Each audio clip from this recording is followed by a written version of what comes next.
Bonjour, je suis Véronique et je suis la présidente de l'association Bardé Bidule. Je suis la maman d'un petit garçon, c'est mon petit titou.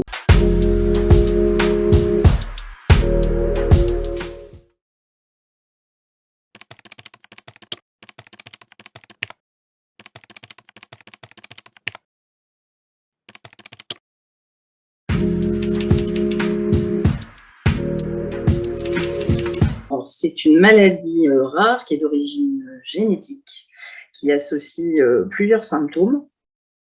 Alors d'abord une polydactylie à la naissance, assez souvent, donc c'est le fait de trouver plusieurs doigts ou plusieurs orteils. Il peut y avoir aussi une syndactylie, c'est-à-dire des doigts collés. Ensuite, on trouve l'âge aidant une dystrophie rétinienne. Il y a des risques d'insuffisance rénale, problèmes cognitifs, il peut y avoir des problèmes cardiaques. Enfin, c'est très variable, très très variable.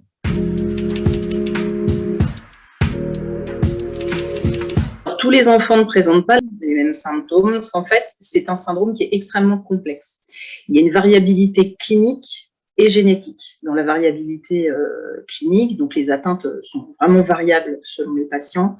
On peut trouver soit une atteinte, par exemple une rétinite pigmentaire isolée, alors que d'autres patients vont avoir une atteinte complète avec différents organes impliqués dans le syndrome.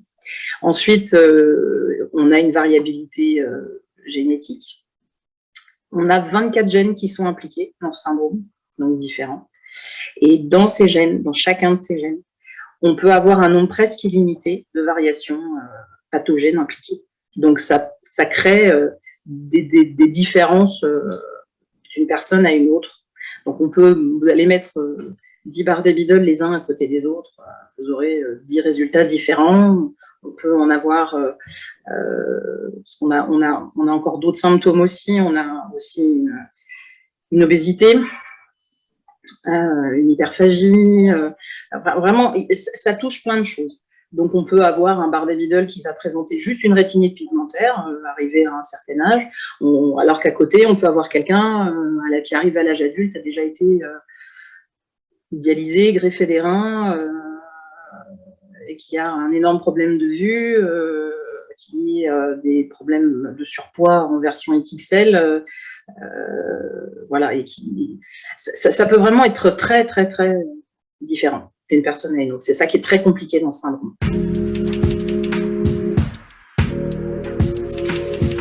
On peut, quand il y a des problèmes de reins, quand il y a des reins hyperéchogènes, par exemple, ça peut se voir déjà à l'échographie, ou alors si le bébé veut bien montrer ses petits doigts et ses petits orteils et qu'on arrive à en compter 6, là on se dit « ouh, c'est bizarre ».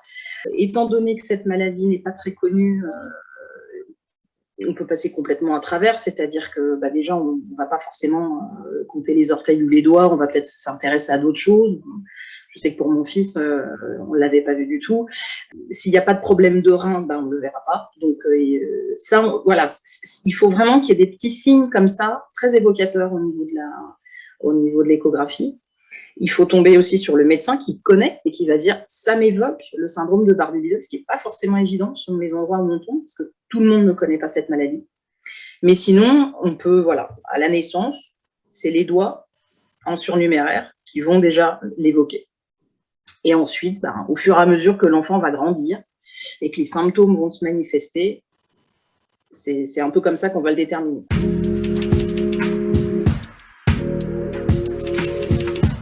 Les premiers symptômes que moi j'ai constatés, forcément c'est les doigts en trop, parce que Maël il est né avec une forêt de doigts et d'orteils, ce qui était assez surprenant.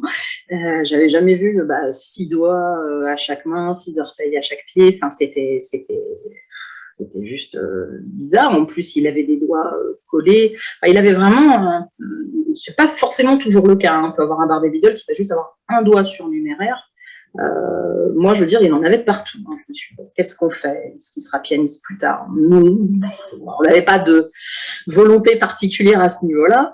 Alors, les médecins, très rassurants, nous disent, vous inquiétez pas, c'est toujours plus facile de les enlever que de les remettre. Pour ce qui nous a pas rassuré plus que ça sur le moment, parce que on s'est demandé pourquoi il avait autant de doigts. On se dit que c'est de la faute à pas de bol, mais se retrouver quand même avec 14 trucs au lieu de 10, enfin, on se dit qu'il y a forcément quelque chose qui cloche.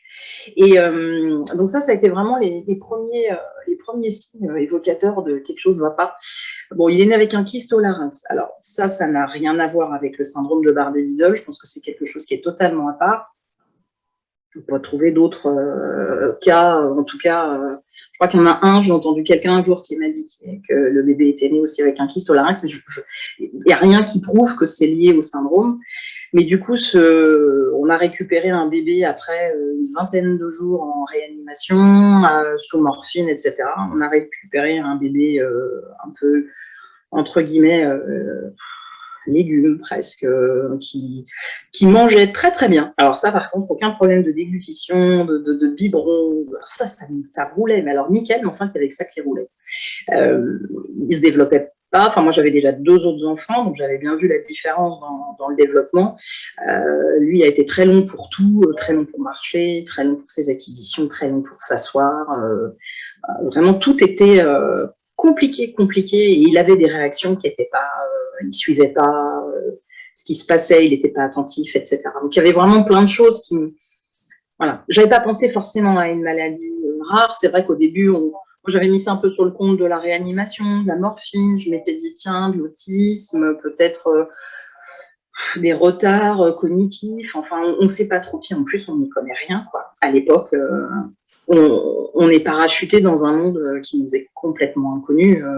Jusque-là, mes enfants allaient bien.